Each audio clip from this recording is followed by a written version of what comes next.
दोस्तों स्वागत है आपका बिहार न्यूज़ में। दोस्तों मैं हूं फिरदौस गनी और आप देख रहे हैं केडीबी लाइव। दोस्तों आज हो चुका है 14 मई, तो आज की बिहार की टॉप न्यूज़ लेकर आए हैं आपके लिए। तो चलिए दोस्तों स्टार्ट करते हैं आज की पूरी बिहार की टॉप न्यूज़। दोस्तों आज बिहार न्यूज़ में सबसे पहले बात करते हैं कि लगातार बढ़ रही महंगाई के बीच बहुत सारी कंपनियों ने अपने पैकेट्स के दाम नहीं बढ़ाए हैं। आपको लग रहा होगा कि ये अच्छी बात है, लेकिन ये आधा सच है। बाकी का आधा सच ये है कि उन्होंने पैकेट में आने वाले सामानों को कम कर दिया है। जब भुजिया हो या फिर साबुन, वह तमाम चीज़ें जिन्हें आप रोज़मर्रा की ज़िंदगी में इस्तेमाल करते हैं, सब में यही खेल हुआ है। जब इनके पैकेट या पैक हल्के होने के पीछे वजह तो महंगाई है, लेकिन अपने प्रोडक्ट की डिमांड बरकरार रखने के लिए लगभग सभी कंपनियों ने यही रणनीति अपनाई है। पैक हल्का होने पर ग्राहक को महंगाई एक झटके में महसूस नहीं होती है, जबकि रेट बढ़ा देने से महंगाई साफ दिखने लगती है और संभव है कि ग्राहक वे सामान खरीदना ही बंद कर दे। यह कंपनियां फिक्स्ड प्राइस आइटम्स के वजन को कम करके हाई इनपुट प्राइस यानी कि उच्च लागत मूल्य को एडजस्ट कर रही है। उन्होंने कम आय वाले और ग्रामीण क्षेत्र के कस्टमर को ध्यान में रखते हुए इन प्रोडक्ट्स की कीमत बढ़ाने के बदले आकार या फिर वजन कम करने का फंडा अपनाया है। खाद्य तेलों, अनाज और ईंधन की बढ़ती कीमतों के बीच यूनिलीवर पीएलसी की भारतीय इकाई और घरेलू consumer goods company Britannia industries limited, Dabur India limited सहित अन्य कंपनियों को सबसे सस्ते पैकेज में हल्का कर रही है। खाद्य तेलों, अनाज और ईंधन की बढ़ती कीमतों के बीच यूनिलीवर पीएलसी की भारतीय इकाई और घरेलू consumer goods company Britannia industry limited, Dabur India limited सहित अन्य कंपनियां अपने सबसे सस्ते पैकेज को हल्का कर रही है। दोस्तों बात करते हैं कि गूगल ने अपनी पॉलिसी में बड़ा बदलाव किया है। अब एंड्रॉयड यूजर्स आज से कॉल रिकॉर्डिंग नहीं कर पाएंगे, क्योंकि गूगल ने इससे संबंधित सभी ऐप को बैन कर दिया है। गूगल ने यूजर्स की प्राइवेसी को ध्यान में रख करके ये फैसला लिया है। जब कंपनी का ये कहना है कि कॉल रिकॉर्डिंग वाले ऐप्स एक्सबेसिटी एपीआई का यूज़ करते हैं, जिससे उन्हें कई तरह की परमिशन मिल जाती है। जब कई डेवलपर्स इसका गलत इस्तेमाल करते हैं, गलत फ़ायदा उठाते हैं। जब 22 अप्रैल को गूगल ने अपनी पॉलिसी में बदलाव करने का फैसला किया था। नई पॉलिसी के मुताबिक ऐप को अब प्ले स्टोर पर कॉल रिकॉर्डिंग के लिए एपीआई एसिबिलिटी की इजाज़त नहीं दी जाएगी। जब गूगल के इस फैसले के बाद भी यूजर्स कॉल रिकॉर्डिंग नहीं कर पाएंगे। गूगल के कॉल रिकॉर्डिंग ऐप्स पर शिकंजा कसने के बाद ट्रू कॉलर भी कॉल रिकॉर्डिंग फीचर को बंद करने का ऐलान किया था। 11 मई से इस ऐप के जरिए भी यूजर्स कॉल की रिकॉर्डिंग नहीं कर पाएंगे।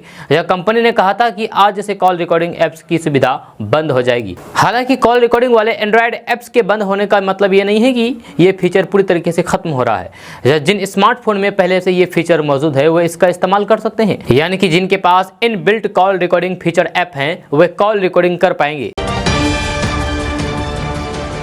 दोस्तों बात करते हैं कि बिहार के मुख्यमंत्री नीतीश कुमार की सुरक्षा में एक बार फिर से चूक हुई है। शुक्रवार को जब मुख्यमंत्री आवास से सीएम का काफिला निकला तो फिर उनके काफिले में अचानक एक गाड़ी घुस गई, जिसके बाद सीएम के सुरक्षा कर्मियों के बीच हरकंप मच गया। अब एक बार फिर से यह सवाल उठने लगा है कि सीएम की सुरक्षा में बार बार चूक कैसे हो रही है।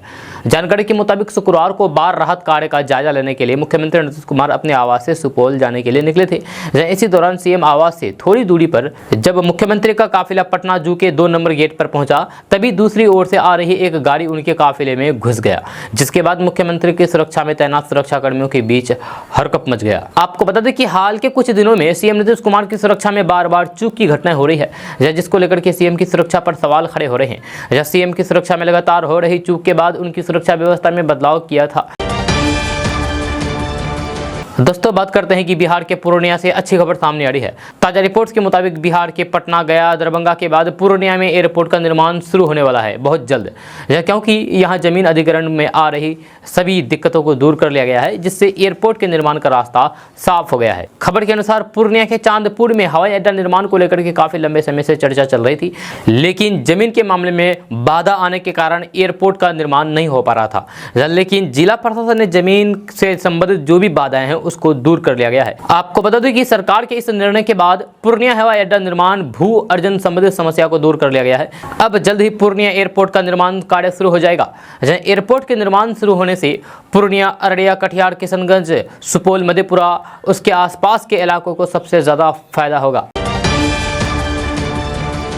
दोस्तों बात करते हैं कि अगले 12 घंटे में बिहार के उत्तर पूर्व इलाके में हल्की से मध्यम बारिश होने के आसार हैं। इस दौरान मेघ गर्जन और ठनके की भी आशंका है। जब बिहार में 2 ट्रफ लाइन मध्य प्रदेश से बिहार मध्य तक और पूर्वी बिहार से गुजर रही है। साथ ही बिहार में एक साइक्लोनिक सर्कुलेशन भी बना हुआ है। इसकी वजह से थंडर स्टॉर्म की स्थिति बनी रह सकती है। बिहार के जिन जिलों के लिए मौसम विभाग ने अलर्ट जारी किया है उसमें पटना, पश्चिमी चंपारण, पूर्वी चंपारण, मधुबनी, दरभंगा, गोपालगंज, सीतामढ़ी, शिवहर, अररिया, किशनगंज, मधेपुरा, पूर्णिया, कटिहार, सहरसा, सुपौल, भागलपुर, बांका, कैमूर, रोहतास, औरंगाबाद, नवादा, नालंदा, जहानाबाद, अरवल, गया जिला शामिल है। जमुई और मुंगेर में 1-2 स्थानों पर मेघ गर्जन के साथ बिजली गिरने की भी संभावना है। मौसम विभाग ने अलर्ट जारी किया गया है कि पूर्णिया और कटिहार के कुछ भागों में शनिवार की सुबह मध्यम दर्जे की मेघ गर्जन और वज्रपात के साथ बारिश होने की संभावना है।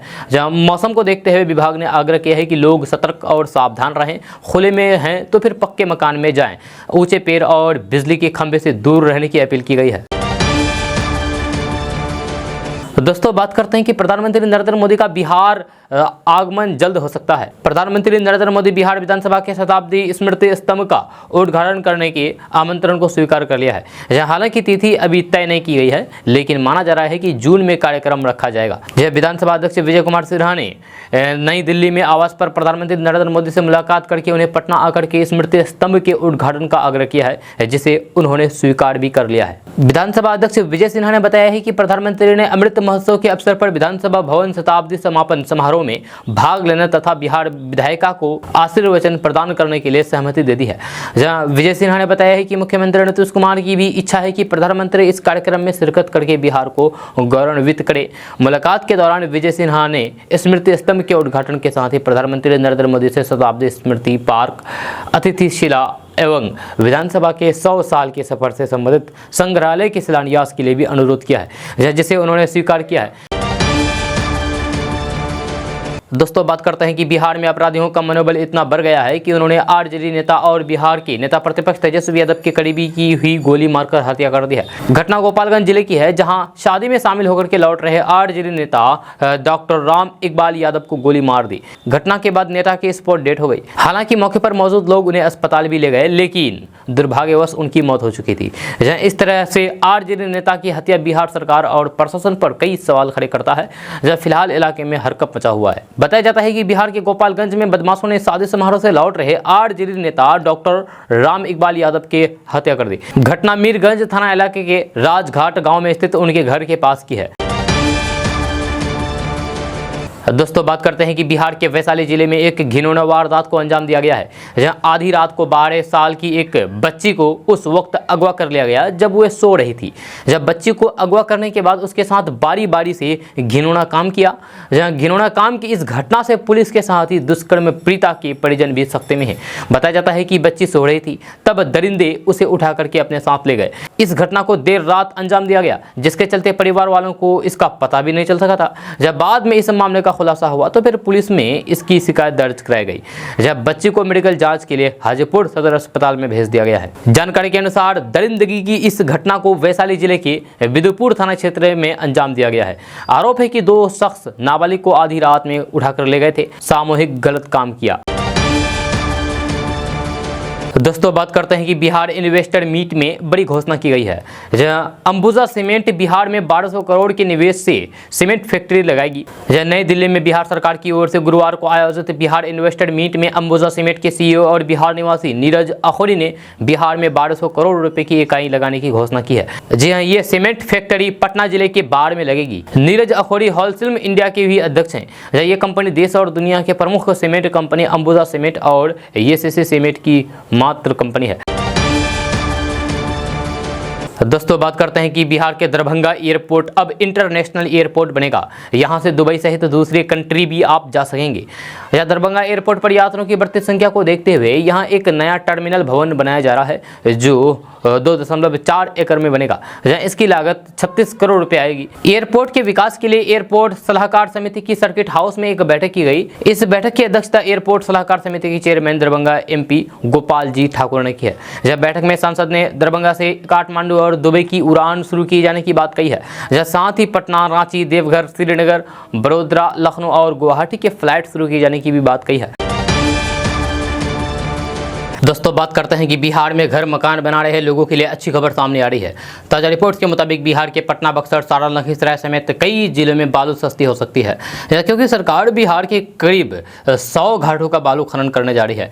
यह खबर के अनुसार पटना, भोजपुर, बेतिया, औरंगाबाद, लखीसराय, सारण, रोहतास, गया, जमुई, अरवल, बक्सर, बांका और किशनगंज में बालू खनन को लेकर के टेंडर निकाला गया है। जल्द से जल्द बालू घाटों की नीलामी प्रक्रिया को पूरा कर लिया जाएगा। आपको बता दें कि बिहार खनिज विकास निगम की तैयारी जून से पहले इन बालू घाटों में खनन शुरू कर देने की है। बालू खनन शुरू होने से बाजार में बालू की कोई कमी नहीं होगी और बालू की बढ़ती कीमतों से भी लोगों को छुटकारा मिल जाएगा। सरकार ने इस बार उन बालू घाटों का टेंडर निकाला गया है जो बालू घाट पहले की तरह नीलामी में किसी क्लस्टर के तहत नहीं आ पाए थे। इन बालू घाटों पर खनन के कारण मांग के मुताबिक पर्याप्त बालू बाजार में उपलब्ध हो जाएगा और इन जिलों में घर मकान बनाने वाले लोगों को सस्ती बालू मिलेगी। दोस्तों बात करते हैं कि बिहार में एक बार फिर से कोरोना की चौथी लहर की आशंका के बीच राहत बड़ी खबर सामने आई है। जब बिहार में कल 6 कोरोना मरीज पाए गए हैं। इससे पहले लगातार कई दिनों तक 10 से अधिक संक्रमित मरीज मिल रहे थे, जिस कारण हल्की सी चिंता बनी हुई थी।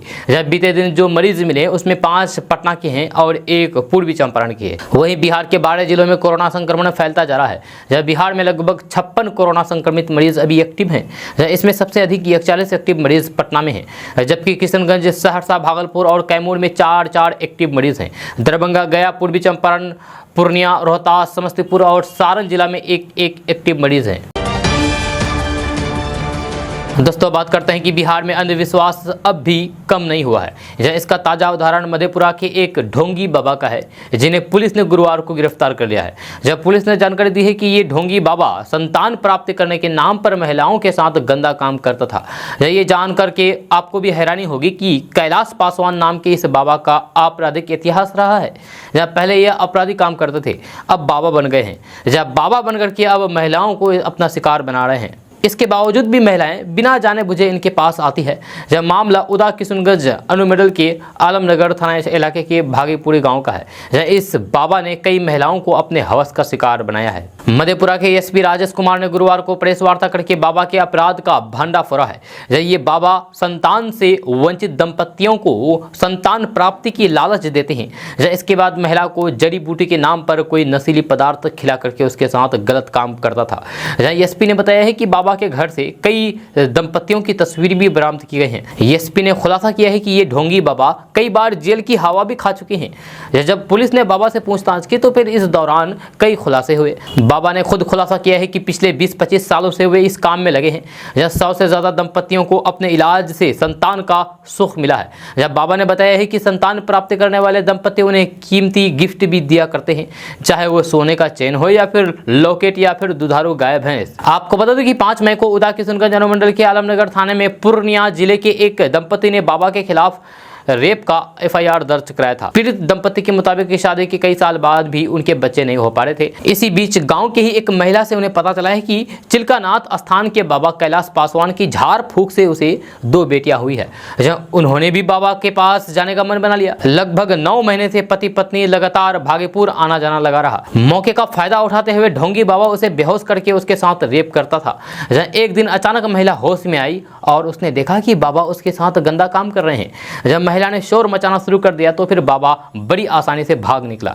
फिलहाल पुलिस ने उसे गिरफ्तार कर लिया है।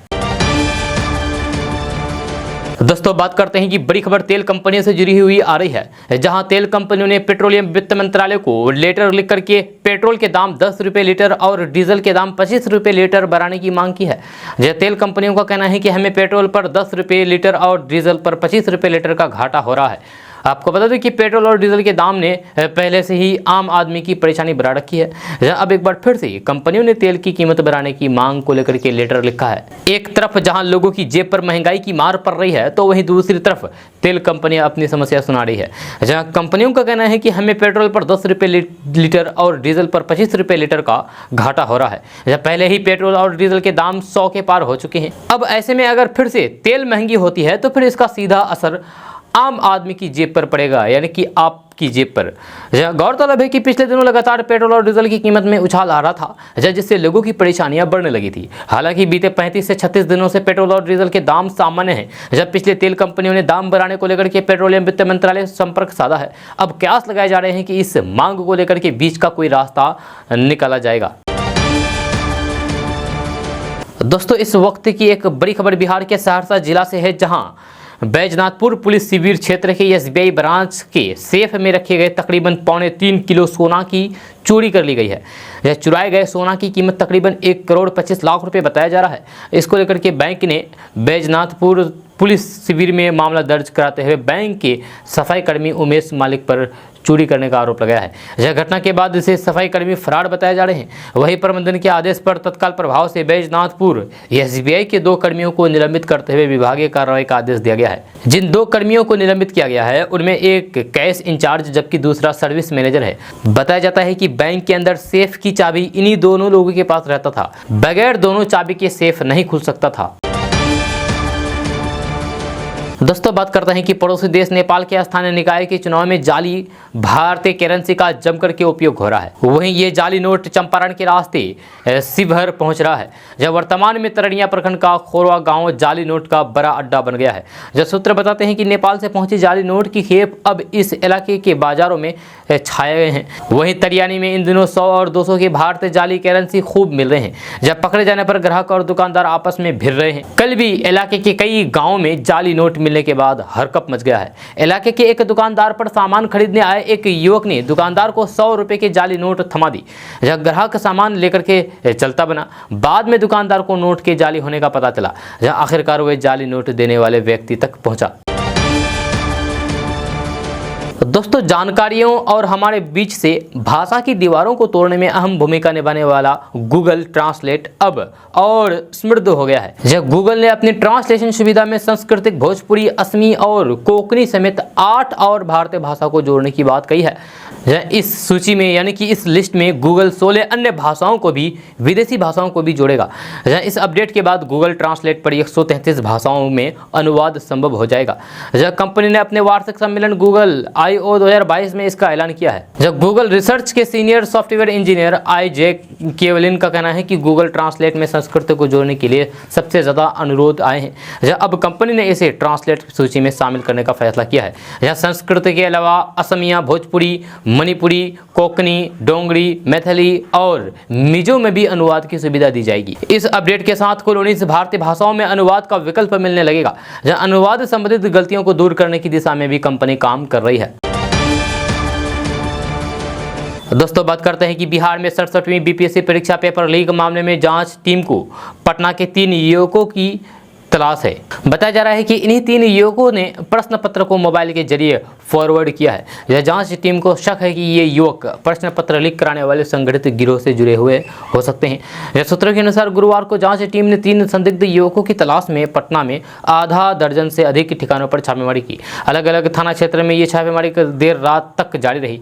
इससे पहले ईओ ने बुधवार को भी पटना से 4 लोगों को हिरासत में लिया था। इनके पास परीक्षा शुरू होने से पहले वायरल प्रश्न पत्र था, जिसे व्हाट्सएप के जरिए आगे भेजा जा रहा था। इनसे पूछताछ में कई अहम सुराग हाथ लगे हैं। जब पूछताछ में मिली जानकारी के बाद आर्थिक अपराध इकाई यानी कि ईओयू की इस SIT इन युवकों के माध्यम से प्रश्न पत्र लीक की पहली कड़ी तक पहुंचने की कोशिश में लगी है। 1-2 दिनों में पेपर लीक मामले में पर्दाफाश होने की संभावना जताई जा रही है। SIT की अभी तक की जांच में जो बात सामने आई है, उसमें वायरल पेपर लीक मामले में एक IAS का नाम भी सामने आया है। जब बताया गया है कि पेपर लीक के प्रश्न पत्र उन्हें ही फॉरवर्ड किए गए थे। IAS अधिकारी और छात्र नेता के मोबाइल पर भेजे गए प्रश्न पत्र के आधार पर उन तक पहुँचने में जुटी है। जब मोबाइल नंबर के आधार पर संदिग्ध की खोज की जा रही है।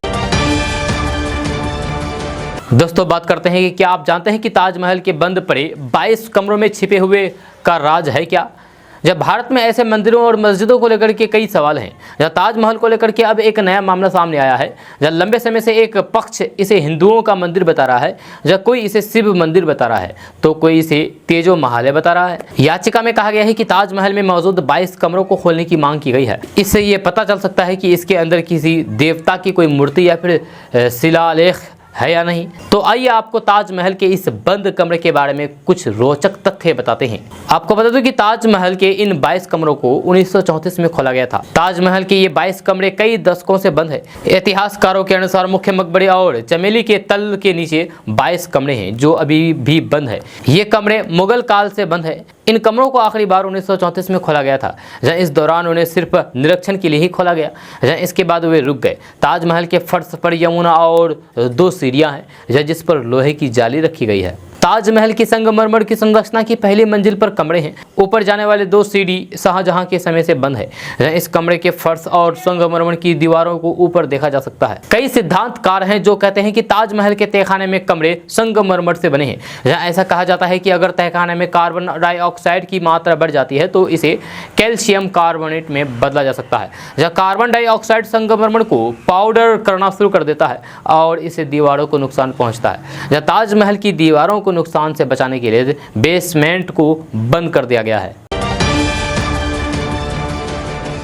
दोस्तों बात करते हैं कि बिहार में इन दिनों शादी विवाह का मौसम चल रहा है। जब इस दौरान कई तरह की रोचक बातें भी सामने आ रही है। जब इसी क्रम में राजधानी पटना में सांप्रदायिक सौहार्द की मिसाल पेश करने वाला एक वाकया सामने आया है। जब बिहार के फुलवारी शरीफ इलाके में एक हिंदू बेटी की शादी थी। शादी में बारात के दरवाजे लगने के दौरान समधी मिलन की एक रस्म निभा दी जाती है। जहाँ समधी मिलन के वक्त लोगों की कमी पड़ गई। इसका पता जब वहां मौजूद कुछ मुस्लिम युवकों को चला तो फिर वे एकजुट होकर के इस रस्म को निभाने के लिए आगे आए और इसे पूरा किया। जब मुस्लिम युवकों ने इसके बाद बारातियों को फूल माला पहना करके उनका स्वागत भी किया।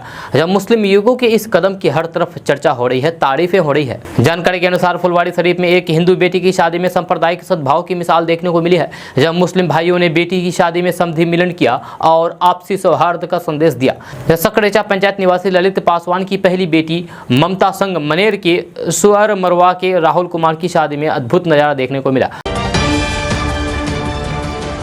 दोस्तों बात करते हैं कि भारतीय जनता पार्टी यानी कि भाजपा के नेता और बिहार सरकार में मंत्री शाहनवाज हुसैन ने गुरुवार को कहा कि बिहार में नीतीश कुमार की अगुवाई वाली सरकार 2025 तक अपना कार्यकाल पूरा करेगी। शाहनवाज हुसैन ने बिहार निवेशक सम्मेलन में संवाददाताओं से बातचीत में कहा कि जहां तक राज्य सरकार की स्थिति का मुद्दा है तो अगर मगर की बात नहीं है और नीतीश कुमार इसका नेतृत्व करते हुए विकास करते रहेंगे। जब बिहार में भाजपा और जदयू के बीच संबंधों में तनाव की अटकलें चल रही है और गठबंधन के भविष्य को लेकर भी कयास का दौर जारी है। जब बिहार में विपक्षी पार्टी राष्ट्रीय जनता दल यानी कि आरजेडी के नेता तेजस्वी यादव की बुधवार को जातीय जनगणना के मुद्दे पर मुख्यमंत्री से मुलाकात ने इन अटकलों को और बढ़ा दिया है। तो दोनों नेता पिछले दिनों एक दूसरे की इफ्तार पार्टी में भी शामिल हुए थे। जब बिहार में निवेश को बढ़ावा देने के प्रयास के तहत दिल्ली में उद्योगपतियों के साथ बैठक करने आए शाहनवाज हुसैन ने राज्य सरकार की स्थिरता के बारे में पूछे गए सवाल के जवाब में ये बातें की है। बिहार में बढ़ती औद्योगिक मौजूदगी को लेकर के विश्वास जताते हुए सैयद शाहनवाज हुसैन ने कहा कि सम्मेलन में अपेक्षा से अधिक संभावनाएं नजर आ रही है। उन्होंने बताया है कि मुंबई, अहमदाबाद और कोलकाता जैसे शहरों में भी ऐसे सम्मेलन आयोजित किए जाएंगे और अंत में पटना में सम्मेलन होगा जहां निवेश के लिए समझौता पर हस्ताक्षर किए जा सकते हैं। उन्होंने कहा कि देश के विकास के लिए बिहार की तरक्की जरूरी है और बिहार सरकार ने उद्योग के लिए 2900 एकड़ भूमि का पुल तैयार किया है। दोस्तों बात करते हैं कि कटिहार के लोगों को अब कोरोना से जुड़े आरटीपीसीआर टेस्ट रिपोर्ट के लिए लंबे दिनों का इंतजार नहीं करना पड़ेगा।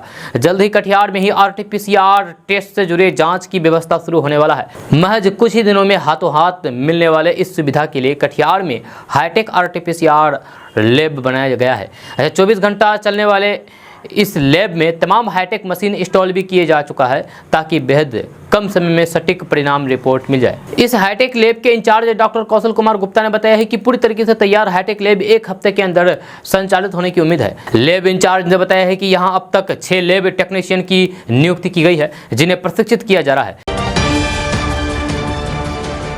दोस्तों बात करते हैं कि बिहार की राजधानी पटना के गांवों में सोलर स्ट्रीट लाइट लगाने की तैयारी अंतिम चरण में पहुंच चुकी है।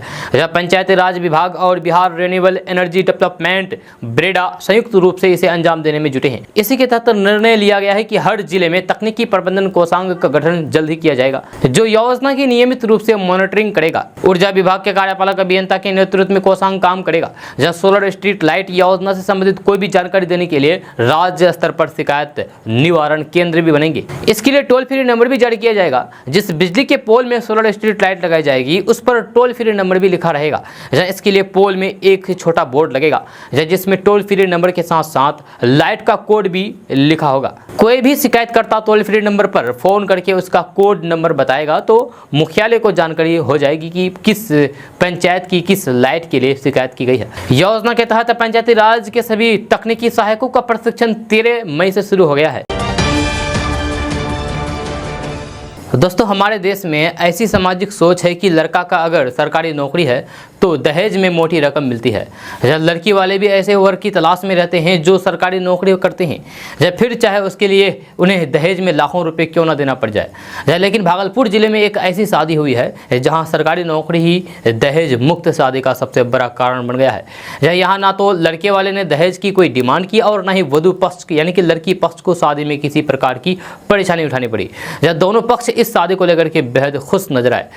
दहेज मुक्त शादी का ये मामला बिहार के भागलपुर जिले के नया बाजार में स्थित गोला से जुड़ा हुआ है, जहां रहने वाले हीरा लाल की पुत्री संगीता कुमारी का विवाह समस्तीपुर के मुरारी धराड़ी निवासी शिव कुमार चौरासिया के बेटे विपुल कुमार से हुआ। बताया गया है कि विपुल सरकारी टीचर है, वहीं दुल्हन संगीता देवघर के फार्मेसी कॉलेज में असिस्टेंट प्रोफेसर के पद पर कार्यरत हैं। चूँकि यहाँ वर वधू दोनों सरकारी नौकरी करते हैं, ऐसे में दोनों परिवार की सोच एक जैसी थी कि जब नौकरी कर रहे हैं तो फिर यहाँ दहेज की कोई ज़रूरत नहीं है, जिस पर सभी ने सहमति जताई है और बीते गुरुवार को दोनों की धूमधाम से शादी हुई।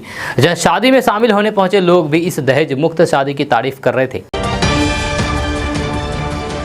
दोस्तों, बात करते हैं कि बिहार के मुंगेर जिले के हवेली खड़गपुर से एक अनोखा मामला सामने आया है, जिसके बाद लोग कह रहे हैं कि मुंगेर में गजब हो गया। दरअसल यहां शिक्षा विभाग की लापरवाही से एक शिक्षक फर्जी प्रमाण पत्र पर नौकरी कर रहा था। इस बात का पता उसके रिटायर होने के तक विभाग को नहीं चला। जब पेंशन सहित अन्य लाभांश के लिए बोर्ड के पास मामला पहुंचा तो फिर फर्जीवाड़े का मामला सामने आया। फर्जीवाड़े का मामला सामने आने के बाद पता चला है कि रिटायर्ड टीचर 10वीं से लेकर के जितने भी जरूरी कागजात थे सब के सब फर्जी नकली थे। इस मामले का उजागर होते ही शिक्षा महकमे में हरकंप मच गया है। इधर डीईओ के निर्देश पर फर्जी रिटायर्ड सरकारी टीचर पर मुकदमा दर्ज किया गया है। जहाँ प्रखंड शिक्षा पदाधिकारी लोकेश राय ने बताया है कि बरियारपुर गाँव के अरविंद रविदास हवेली खड़गपुर प्रखंड क्षेत्र के मध्य विद्यालय लक्ष्मीपुर जागीर में फर्जी प्रमाण पत्र के आधार पर लगभग 20 से 25 साल तक काम किया, नौकरी किया। रिटायर होने के बाद पेंशन और लाभांश के संबंध में जब मामला बोर्ड के पास पहुंचा तो प्रमाण पत्र की जांच की गई। जांच में सभी प्रमाण पत्र फर्जी पाए गए। मामले में कार्रवाई की बात करते हुए डीईओ ने बताया है कि फर्जी टीचर से पेंशन के अलावा भुगतान की गई राशि और संपूर्ण सेवा काल में मिले वेतन की वसूली की जाएगी। जब मामले को लेकर के जिला शिक्षा पदाधिकारी के पत्र के आलोक में श्यामपुर थाना में केस दर्ज किया गया है। श्यामपुर थानाध्यक्ष ओम प्रकाश दुबे ने बताया है कि जिला शिक्षा पदाधिकारी के पत्र के आलोक में बरियारपुर गाँव के अरविंद रविदास पर केस दर्ज कर लिया गया है। हवेली खड़गपुर प्रखंड क्षेत्र में चर्चा का ये विषय बना हुआ है। आखिरकार सालों तक शिक्षा विभाग के पदाधिकारियों की आंखों में धूल झोंकते हुए अरविंद रविदास कैसे नौकरी करता रहा, ये बड़ी बात है। दोस्तों, बात करते हैं कि बिहार के मुख्यमंत्री नीतीश कुमार से मिलने के बाद तेजस्वी यादव ने भले ही दिल्ली पैदल यात्रा स्थगित कर दी है, लेकिन उनकी दिल्ली पैदल जाने के ऐलान पर बीजेपी नेता लगातार चुटकी ले रहे हैं। पहले बीजेपी प्रदेश अध्यक्ष डॉक्टर संजय जायसवाल ने तंज कसा था और कहा था कि स्वास्थ्य के लिए पैदल चलना अच्छा है, और अब बीजेपी के प्रदेश उपाध्यक्ष राजीव रंजन ने चुटकी ले ली है और कहा है कि तेजस्वी यादव जिस शाही माहौल में पले बड़े हैं वह इंसान को सुकुमार बना देता है। नेता प्रतिपक्ष तेजस्वी यादव अपने आवास के सामने से मुख्यमंत्री आवास पैदल नहीं जाते हैं तो फिर दिल्ली तक कैसे पैदल यात्रा करेंगे। बीजेपी के प्रदेश उपाध्यक्ष ने कहा है कि सीएम नीतीश कुमार पैदल ही इफ्तार पार्टी में राबड़ी आवास पहुंच गए थे। यह पहचान है जमीन पर संघर्ष करके नेता बने लोगों की। जब तेजस्वी यादव पैदल गांधी मैदान के 10 चक्कर ही लगा ले तो लोग मान लेंगे कि वह दिल्ली तक चले जा सकते हैं। राजीव रंजन ने कहा है कि ये केवल सियासी स्टंट है, इसका गंभीर राजनीति से कोई भी लेना देना नहीं है। इससे पहले बिहार बीजेपी के प्रदेश अध्यक्ष संजय जायसवाल ने कहा था कि तेजस्वी यादव से दिल्ली पैदल पद यात्रा करना चाहते हैं तो फिर ये अच्छी बात है, इससे उनका स्वास्थ्य ठीक रहेगा। तो वहीं तेजस्वी यादव और नीतीश कुमार की मुलाकात पर उन्होंने कहा है कि अगर नेता प्रतिपक्ष तेजस्वी यादव सीएम नीतीश कुमार से मिलने का टाइम मांगे और अगर टाइम नहीं दिया जाए तो ये अफसोस की बात होती, लेकिन सीएम नीतीश कुमार ने तेजस्वी यादव को समय दिया है, ये तो अच्छी बात है। दोस्तों बात करते हैं कि अररिया जिले के कुर्साकांटा प्रखंड क्षेत्र की अमूमन सभी सड़कों पर इन दिनों किसान जिस प्रकार मक्के की फसल सुखाने दे रहे हैं वे सड़क दुर्घटनाओं को आमंत्रण दे रहा है। अधिकांश सड़कों को कायदे कानून को दरकिनार करते हुए खलिहान में तब्दील कर दिया गया है। आपको बता दें कि अररिया के सोनामणि गोदाम थाना क्षेत्र के आगे नया टोला सिकटिया जाने वाली सड़क पर मक्का फैलाया गया है। वहाँ चालकों को जान जोखिम में डाल करके सफर करने को मजबूर होना पड़ रहा है। इधर कुंवारी कुर्साकांटा मार्ग पर सीसाबाड़ी के निकट कुर्साकांटा अररिया मार्ग पर कमलदाह के निकट तो फॉरबिसगंज जाने वाली सड़क पर पगडेरा डोम सड़क पर समेत दर्जनों प्रधानमंत्री सड़क मुख्यमंत्री ग्रामीण सड़कों पर आम जन बेखौफ होकर के संपूर्ण सड़क पर मक्का सुखा रहे हैं, लेकिन इस पर रोक नहीं लगाई जा रही है, जिससे आए दिन गाड़ी चालक समेत साइकिल सवार भी दुर्घटना के शिकार हो रहे हैं। लेकिन जिम्मेदारी प्राप्त अधिकारी हो या फिर स्थानीय प्रशासन द्वारा किसी भी तरह की कार्रवाई नहीं की जाने से परेशानी बढ़ती जा रही है। दोस्तों बात करते हैं कि दशकों तक बिहार सहित देश भर के करोड़ों लोगों के निवेश की भरोसेमंद कंपनी रही सहारा इंडिया अब करोड़ों निवेशकों के खून पसीने की गाढ़ी कमाई गबन करने के लिए जानी जाती है। इसी कारण पटना हाईकोर्ट ने शुक्रवार को सहारा इंडिया के संस्थापक सुब्रत राय की गिरफ्तारी का वारंट जारी किया। जब कोर्ट में लगातार 2 दिनों तक राय हाजिर नहीं हुए थे, जिस कारण कोर्ट ने यानी कि हाईकोर्ट ने यह आदेश सुनाया है। सहारा इंडिया के सितारे गर्दिश में जाने का सिलसिला शुरू हुआ साल 2008 में और वहीं से बिहार सहित देश के करोड़ों लोगों की कमाई भी डूब गई। इसी निवेश में बिहार के कई निवेशकों का पैसा फंसा। यहाँ तक कि जब कंपनी की माली हालात बिगड़ी तब कई अन्य स्कीम में निवेश करने वाले भी परेशान हो गए। उनका निवेश भी अटक गया या फिर उन्हें उचित रिटर्न नहीं मिल पाया। अब ऐसे लाखों निवेशकों के लिए सहारा उनकी गाढ़ी कमाई हड़पने वाली कंपनी बन चुकी है। इन्हीं मामलों को लेकर के पटना हाईकोर्ट में सुब्रत राय पर सुनवाई हुई। पटना हाईकोर्ट ने सुब्रत राय को 12 मई को पेश होने के लिए कहा, लेकिन वे नहीं आए। पटना हाईकोर्ट ने उन्हें 13 मई की डेडलाइन दी, लेकिन वे फिर भी पेश नहीं हुए। अब पटना हाईकोर्ट ने सख्त रुख अपनाते हुए बिहार, उत्तर प्रदेश और दिल्ली के डीजीपी को आदेश दिया है कि सुब्रत राय को गिरफ्तार किया जाए। तो दोस्तों बात करते हैं कि बिहार के 2 आईपीएस और 1 आईएएस अफसर पर कार्रवाई की तैयारी है। जब बिहार सरकार से इस संबंध में सहमति भी मिल गई है। जब बहुत जल्द तीनों अफसरों पर एक्शन होगा। करीब 3 महीने पहले सबूत सामने आने पर तीनों अधिकारियों पर गाज गिरी थी, जहां सरकार ने तीनों को फील्ड पोस्टिंग से हटा करके वोटिंग फॉर पोस्टिंग रखा था। जहां हालांकि आईएएस अफसर जो प्रतिनियुक्ति पर बिहार में थे उन्हें सरकार ने फरवरी महीने में ही पैतृक कैडर में वापस भेज दिया। सूत्रों से मिली जानकारी के अनुसार तत्कालीन आईजी, एसएसपी और डीएम पर कार्रवाई की तैयारी है। जब सरकार ने फरवरी के पहले हफ्ते में ही आईजी और एसपी को फील्ड पोस्टिंग से हटा दिया था। वहीं तत्कालीन डीएम, जिनका कुछ समय पहले जिले से हटा करके पटना में पोस्टिंग की गई थी, उन्हें भी हटा करके वेटिंग फॉर पोस्टिंग रखा गया है। सबूत के आधार पर कार्रवाई की अनुमति के लिए फाइल सरकार के यहाँ पहुंची है। अब जो खबर है कि राज्य सरकार ने यानी कि बिहार सरकार ने निगरानी विभाग को कार्रवाई का आदेश दे दिया है। बहुत जल्द तीनों पर कार्रवाई होगी। दोस्तों बात करते हैं कि बेकाबू होती महंगाई एक ऐसा संकट है जिसका कोई भी सरकार सामना नहीं करना चाहती है, लेकिन प्रधानमंत्री नरेंद्र मोदी के नेतृत्व वाली सरकार के सामने इस समय यही सबसे बड़ी चुनौती बन गई है। जब बीते बृहस्पतिवार को जारी रिटेल महंगाई की आंकड़े ने 8 साल का रिकॉर्ड तोड़ दिया है। यह अप्रैल के महीने में महंगाई दर 7.89% पर पहुंच गई है। ये स्थिति ऐसे सामने आई है जब मोदी सरकार 26 मई को अपने कार्यकाल के 8 साल पूरे करने जा रहे हैं। ऐसे में मोदी सरकार के सामने महंगाई के मोर्चे पर जल्द से जल्द ठोस कदम उठा करके आम लोगों को राहत देने की बड़ी चुनौती है। जब मोदी सरकार जब 2014 में सत्ता में आई थी तो फिर महंगाई एक बड़ा मुद्दा था और मनमोहन सिंह के नेतृत्व वाली यूपीए की हार की एक बड़ी वजह बनी थी। लेकिन सत्ता बदलते ही मोदी सरकार के दौर में महंगाई कम होती चली गई और 2017 में तो 2% से भी नीचे चली गई। लेकिन साल 2020 में कोविड-19 के असर ने महंगाई को 7% से ऊपर पहुंचा दिया है। हालांकि साल 2021 में एक बार फिर से मोदी सरकार के लिए महंगाई काबू वाली स्थिति में रही, लेकिन 2022 से लगातार महंगाई में बढ़ोतरी जारी है और अब उसने मई 2014 का भी रिकॉर्ड तोड़ दिया है। और इस समय रूस यूक्रेन युद्ध से खड़ी चुनौती ने मुश्किलें और बढ़ा दी है। अगर अप्रैल 2022 के रिटेल महंगाई के आंकड़े को देखा जाए तो फिर सबसे ज़्यादा पेट्रोल, डीजल, खाने के तेल, घी, सब्जियां, मसाले, कपड़े, जूते, परिवहन खर्च ने लोगों की जेब पर असर डाला है। ऐसे में अगर मोदी सरकार इनकी कीमतों पर काबू पा ले तो महंगाई से राहत मिल सकता है। एक रिपोर्ट्स के अनुसार महंगाई कई कारणों से बढ़ रही है। इस समय खाद्य महंगाई दर अप्रैल में नवंबर 2021 के स्तर को पार कर गई है। वैश्विक कच्चे तेल की कीमतों में तेजी और कमजोर रुपये ने पिछले महीने की ईंधन मुद्रास्फीति में मामूली गिरावट को उलट दिया है और उसका असर भी महंगाई पर दिख रहा है। दोस्तों बात करते हैं कि गेहूं निर्यात पर उठे सवालों का अभी जवाब भी मिला नहीं है और इधर कपास निर्यात ने टेंशन बढ़ा दी है। कपास की कीमतें जो आसमान पर है। जब गुजरात की राजकोट मंडी में बुधवार को प्रति क्विंटल कपास के लिए 13,405 रुपए की बोली लगी। इस साल पहले भाव 7,000 रुपए के करीब था। किसानों के नजरे से देखें तो फिर फायदे का सौदा है, जब पिछले साल से भाव दोगुना है। लेकिन किसान का ये फायदा एक तरफ कपड़ों की महंगाई बनकर के कंज्यूमर की जेब पर भारी पड़ रहा है, तो दूसरी तरफ किसान और कंज्यूमर के बीच की कड़ी यानी कि टेक्सटाइल इंडस्ट्री भी इस बढ़े हुए भाव से परेशान है। एक तरफ कच्चा माल महंगा हो गया है तो दूसरी तरफ कपड़ों की मांग घटने का डर सता रहा है।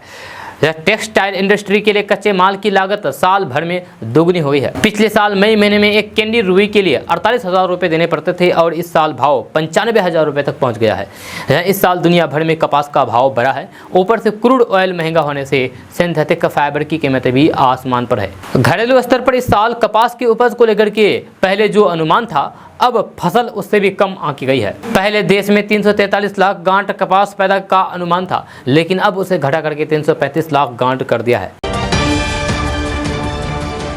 दोस्तों बात करते हैं कि माँ और बेटी का रिश्ता सबसे प्यारा रिश्ता माना जाता है, जब दोनों एक दूसरे के लिए जान तक देने को तैयार हो जाती है। इसका ताज़ा उदाहरण पटना के फतुहा से सामने आया है, जहां मां को बचाने की कोशिश में बेटी भी अचानक ट्रेन की चपेट में आ गई। इस हादसे में शुक्रवार की दोपहर दोनों माँ बेटी के ट्रेन से कट करके मौत हो गई।